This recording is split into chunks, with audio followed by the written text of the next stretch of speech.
வாழ்க சத்குரு. நான் உங்கள் பண்டித் அம்பர்.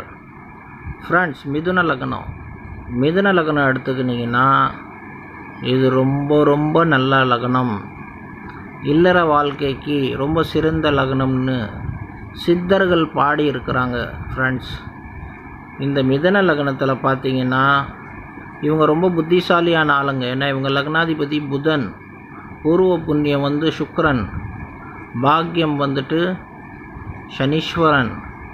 இந்த கிரகத்தோட நல்ல விசேஷங்கள் என்னன்னா, இந்த லக்னத்து உள்ளவர்களோட தம்பி பார்த்திங்கன்னா மகா பராக்கிரமசாலியாக இருப்பார்கள். இவங்களோட தாய் பார்த்திங்கன்னா ரொம்ப பாசம் உள்ள தாயாக இருப்பா. பூர்வ புண்ணியம் சுக்கிரனாக இருக்கிறதுனால இவங்களுக்கு லக்ஸரியான வாழ்க்கை தானாகவே அமையும். பேச்சு வித்தக்காரங்களாக இருப்பார்கள், நல்லா பேசுவார்கள். இல்லறத்தில் மனைவி கூட நல்ல இல்லற வாழ்க்கையை நடத்துவார்கள். கிரகங்கள் நல்ல இடத்துல, எல்லா கிரகங்களும் நல்ல இடத்துல உட்காந்துடுச்சுன்னா இவங்கள மாதிரி நல்ல பழக்க வழக்கம் உள்ளவர்கள் தேடினாலும் கிடைக்காது. இந்த ஜாதகத்துக்கு சுக்கிரன் ராஜயோகத்தை கொடுக்கக்கூடியவன். ஜெயலலிதா ஜாதகம் பார்த்திங்கன்னா மிதுன லக்னம். அந்த அம்மாவுக்கு பார்த்திங்கன்னா சுக்கிரன் உச்சம். அந்த அம்மா ராணி மாதிரி வாழ்ந்தா.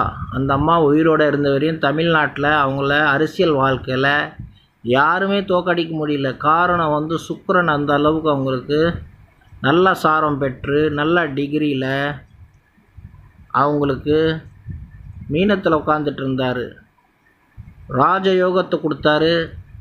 அவங்கள என்னென்ன கேஸில் போட்டாங்களோ எல்லாத்தையும் முடிச்சுட்டு முன்ன திருப்பி அவங்க முதலமைச்சராக உட்கார்ந்தாங்க தமிழ்நாட்டுக்கு. இந்த சுக்கிரனோட விசேஷங்கள் என்னன்னா, மிதுன லக்னத்துக்கு நல்ல இடத்துல உட்காந்துட்டாருன்னா இவங்க மகா பராக்கிரமசாலியாக இருந்து சினிமா துறையில் இருந்தாங்கன்னா நல்ல சினிமா லைனில் இருப்பாங்க. பொதுவாகவே இவங்க பார்த்திங்கன்னா இந்த ரைட்டிங்ஸ் லைன், ஆக்டிங் நல்லா பண்ணுவாங்க, மிமிக்ரிஸ் நல்லா செய்வாங்க, அட்மினிஸ்ட்ரேஷன் நல்லா நடத்துவாங்க, நல்ல பேச்சாளராக இருப்பாங்க, மல்டி திறமை உள்ளவர்கள் இவங்க.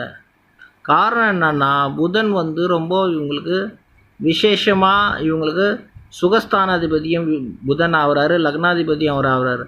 அதே அந்த கிரகம் நல்ல இடத்துல உட்காந்துருச்சு, கேந்திரம் பெற்று திக்பலம் பெற்று நல்ல டிகிரியில் உட்காந்துருச்சின்னு நினச்சிங்களேன், மகா புத்திசாலியாக இருப்பாங்க, நல்ல ஜோஷியராக இருப்பாங்க. நல்ல விஷயங்கள்லாம் இவங்களுக்கு தானாக